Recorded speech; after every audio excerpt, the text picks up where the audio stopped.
मृग बाल का चिंतन करते रहे और परिणाम ये हुआ, उसका फल ये प्राप्त हुआ कि इनका अगला जन्म जो हुआ वो मृग योनि में हुआ गया, मृग योनि में पहुंच गए। परंतु पूर्व कर्म इनके अच्छे हैं, भगवान का चिंतन किया है, कुल अच्छा है, इसलिए भगवान की ऐसी कृपा हुई कि मृग योनि में पहुंचकर भी इनका जो पूर्ण ज्ञान है, पूर्व जन्म का जो ज्ञान है वो नष्ट नहीं हुआ। आज मृग योनि इन्हें प्राप्त होती है तो महाराज मृग योनि में जाकर इनके हृदय में बड़ी ग्लानि होती है कि मुझ जैसा पापी कौन होगा, मुझ जैसा मूर्ख कौन होगा।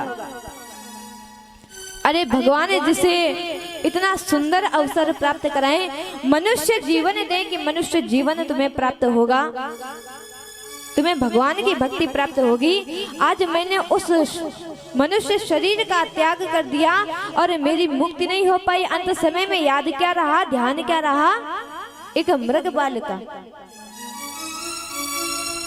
परंतु अब विचार करते हैं मृग योनि में पहुंचकर अब कोई ऐसा कार्य नहीं करेंगे जिससे पुनः मुझे इस संसार में बंधना पड़ जाए, इन बंधनों में बंधना पड़ जाए। तब तो महाराज यहाँ पर जितने भी हिरण हैं, जितने भी जीव हैं, वो सभी एक साथ झुंड में रहते हैं और भरत जी महाराज एक कोने में अलग रहते हैं। जितने भी हिरण हैं वो सभी हरी हरी घास खाते हैं और भरत जी महाराज सूखी घास खाते हैं, क्योंकि यदि हरी घास खाएंगे उसमें कीटाणु होते हैं तो इससे भी हमें पाप लगेगा, तो इसलिए सूखी घास खाते हैं।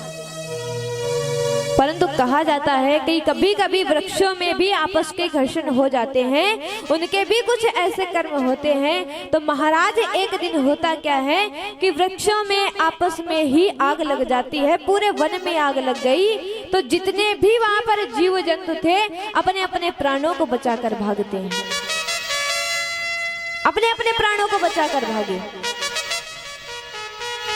तो जब सभी लोग अपने अपने प्राणों को बचाकर सारे जीव जंतु भाग गए, भरत जी महाराज बैठकर विचार कर रहे हैं, इससे सुंदर कोई अवसर दूसरा नहीं मिलेगा कि भगवान का चिंतन करते करते हम मोक्ष को प्राप्त करें। भगवान का चिंतन करते करते अपने शरीर का त्याग कर दिया और भगवान का चिंतन किया है इन्होंने, तो भगवान ने बड़ा ही सुंदर इनको एक और अवसर दिया। भगवान भरत जी महाराज का तीसरा जो जन्म हो रहा है एक ब्राह्मण परिवार में हो रहा है, अंगिरस पंडित जी के यहाँ पर। अंगिरस पंडित जी के यहाँ पर इनका तीसरा जन्म हुआ और भगवान के भक्त हैं, इसीलिए पूर्व जन्म का जो ज्ञान था वो भी आज है, जो दूसरे जन्म का ज्ञान है वो भी इनको आज बना हुआ है। दोनों जन्म की बातें निस्मरणीय हैं। अब तो महाराज इनका तीसरा जन्म हुआ। जो भगवान का भक्त होगा, गोविंद का भक्त होगा, मुख का तेज ही उसका कुछ अलग होता है।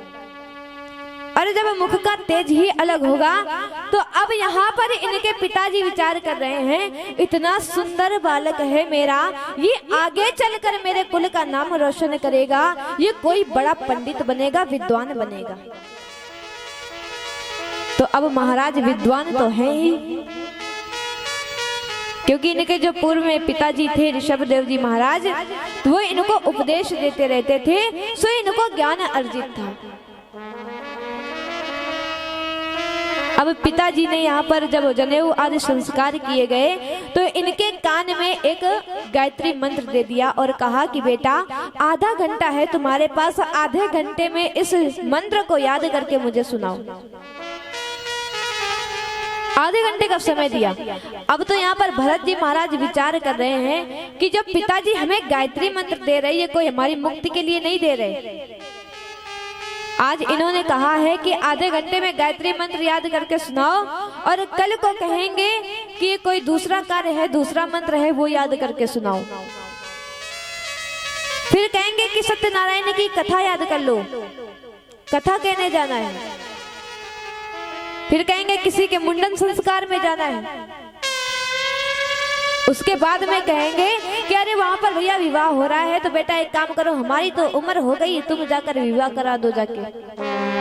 जिन बंधनों से हम छूटना चाहते हैं हमारे पिताजी उन्हीं में हमें बांध देंगे। तो आज महाराज आधा घंटा क्या 6 महीने हो गए, एक भी शब्द सुनाया ही नहीं। पिताजी तो श्लोक याद कराते कराते, मंत्र याद कराते कराते परलोक सिधार गए और कह के गए कि मैंने तो सोचा था कि ये बालक हमारे यहाँ कोई विद्वान बनेगा, ये तो बिल्कुल ही जड़ हो गया, किसी से बोलता ही नहीं।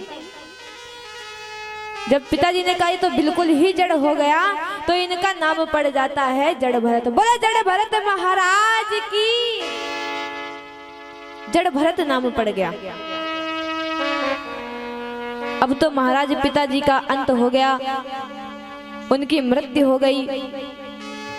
तो यहाँ पर भाई जो थे, अन्य भाई, तो इन्होंने इनके साथ में अच्छा व्यवहार नहीं किया, क्योंकि ये कोई कार्य नहीं करते थे, किसी से बात भी नहीं करते थे।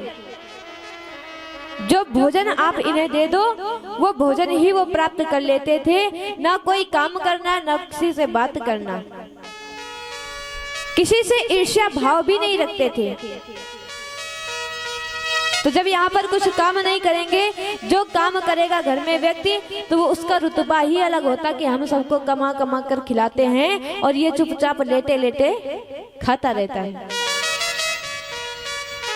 परंतु जिस किसी को भी यह सौभाग्य प्राप्त हो कि तुम यदि कमा रहे हो, 4 लोग तुम्हारी कमाई का खा रहे हैं, तो भगवान का ही बड़ा ही धन्यवाद करना चाहिए हमें कि भगवान ने हमें इस काबिल समझा कि हम ये पुण्य कर्म करें।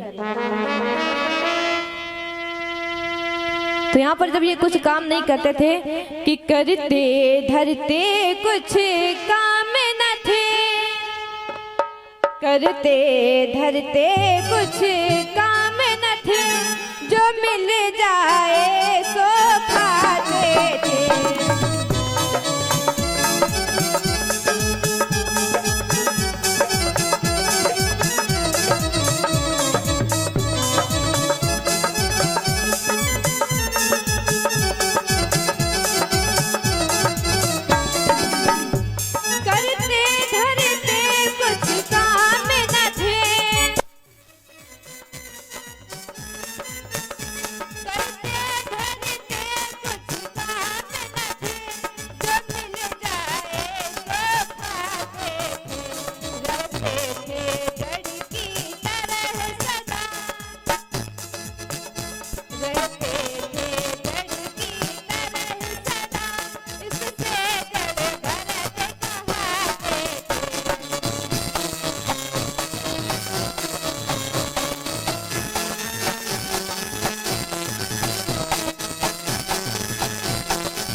जब कोई काम नहीं करते थे महाराज, जड़ की तरह रहते थे सदैव, तो इनका नाम तो जड़ भरत पड़ जाता है। अब जो भाई इनकी मेहनत करते थे, तो विचार किया ये तो कुछ करते नहीं, नाकारा है, ये कुछ भी काम के नहीं है। तो बड़ा ही सुंदर भाव आता है, नाकारा समझ कर भाई ने, नाकारा समझ कर भाई ने, रख छोड़ा खेत रखाने को।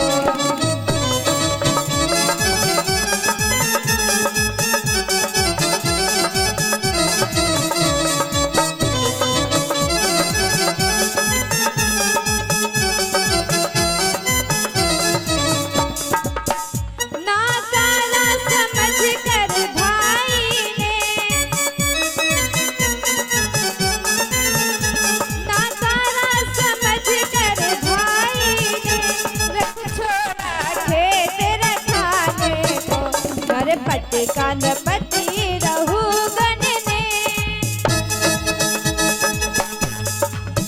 दर पटकान